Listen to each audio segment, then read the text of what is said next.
You know, the tree that we rely on usually when we come out here to film during the day, in order to kind of protect ourselves from those really harsh shadows due to the bright sunlight, we usually use the shade of this tree here to enable us to film outside without it becoming too contrasty and too overexposed in places. The leaves are all over the ground now. Most of them have lost a lot of their color. You can see that besides the yellow that's still on the tree, there was all kinds of reds and oranges and other really vivid colors. You can see some of these leaves came down while they were still pretty much green. So I think we're going to have ourselves pretty much a naked tree soon. We're going to have to figure out some other way to film outside in such a way that we don't have a hard time seeing what we're trying to see. So if we're going to get down in here into my outdoor worm bag to give them some food today. It's been 11 days since they were last fed. Then we're going to have to find a place where we can kind of protect ourselves from the super bright light here. It's a little counterintuitive. You would think the more light the better, but I think it's more about the contrast. So, all right, let's get to feeding these guys.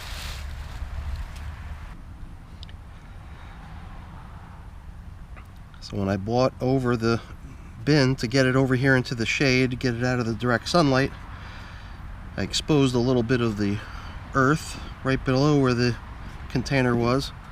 These little guys were hanging out right beneath the container. I didn't want to leave them out there exposed to the sunlight and to the dryness, so we're going to recruit them to be part of the team, get them in here with the rest of their cohorts. Who knows, maybe they were part of the team already. I just went out for a little exploration outside of the bin. Man, this piece of paper really stuck. At this point, I guess it was really sort of meant to be more of a sacrificial, supplemental bedding material anymore. It had been our top covering prior to us bringing in this piece of plywood.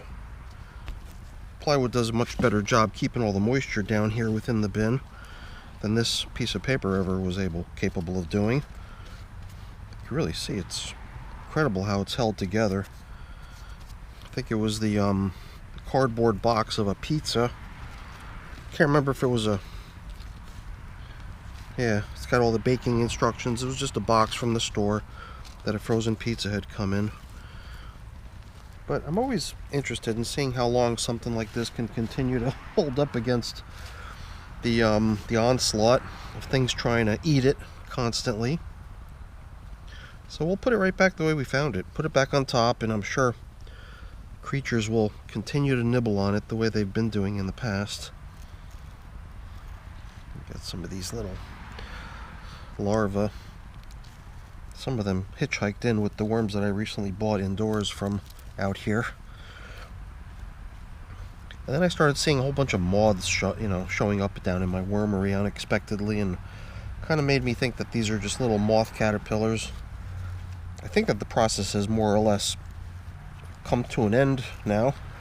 I haven't really seen many of those little things. This is a tomato, I believe, from the last feeding. I did not refresh my memory on how we fed this bin last time, but usually clues like that. I guess maybe we took some stuff that fell off the plants out in the garden. Here we've got a hunk of tomato, potato. This is the potato, this is the tomato. And the potato's got to be going on around 2 months now, maybe. Very slow to break down. Even though in the very beginning it did seem like we had a few chunks of stuff that was actually breaking down pretty nicely. Some of the stuff is really resistant to the breakdown process, it seems. So I'm sure that the potatoes are gradually decomposing and providing a source of food for the worms to a certain point. But it never takes this long for the potato that I freeze to get eaten. All the stuff that gets frozen and then thaws out. Wow. Sorry about that noise. There's a big, huge vehicle driving by. But look at all those worms hanging out down low. That was kind of cool.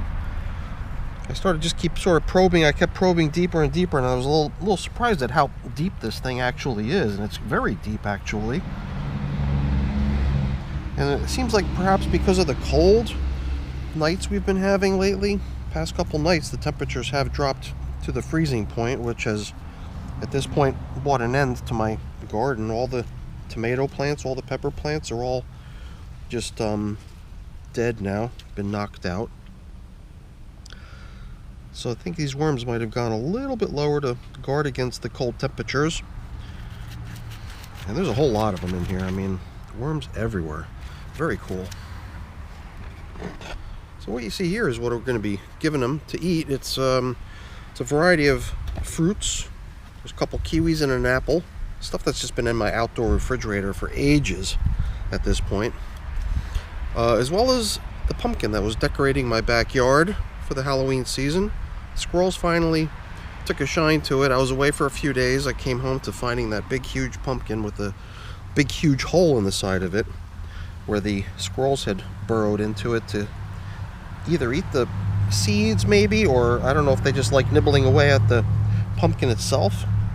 Geez, I don't know if the noise is coming through, but it seems so noisy out here today. I don't know why.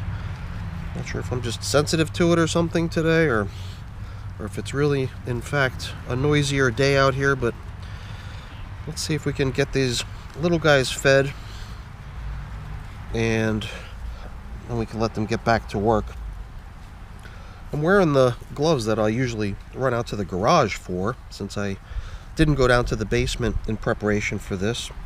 When I do go down to the basement in preparation for filming, feeding, stuff like that, maybe to grab some grit, maybe to grab some supplementary bedding. Sometimes I'll grab those latex gloves that I normally wear down in my wormery, but sometimes I don't do all that stuff. So this time, no extra bedding, no extra grit. Just came out here with some stuff that was in the freezer that I'd like to feed the worms with, and then let everything get back to the way it was before we came in here. So just when I find one of these little tomatoes, I figure the best bet is to squish it. Well, the food that they're getting is actually going into the bin now for a second time. First go around, the camera just failed to capture the footage. Not that there was much to see, but I figured whatever, I'll pull the stuff out and we'll just ceremoniously feed the bin together by dropping in their food. And the you know, the kiwi, something I very rarely, if ever, feed the worms. Apple, not too much either. Pumpkin, definitely a once a year sort of a thing. As a matter of fact, last year I don't think I even got a pumpkin. Not even hand-me-down decoration from my sisters or my mom or anybody. Last year the worms didn't even get pumpkin, oddly enough. Although they do almost every year. So, like I said, no bedding, no grit. This is just food for them. Hopefully they don't mind that the stuff that they're getting is frozen. The apple, kiwi was in the freezer all night, so they definitely froze. Even though the kiwi still feels a little bit soft regardless. The pumpkin only went into the freezer maybe an hour and a half ago. Probably not frozen, but maybe just a little bit. Thought it might help with the breakdown process. Although pumpkin might not even need much help when it comes to breaking down. I got a feeling that the worms are going to be just fine with it, whether it was frozen or not. Unlike the potato. Potato probably would have benefited a lot from having been frozen ahead of time before getting thrown in here.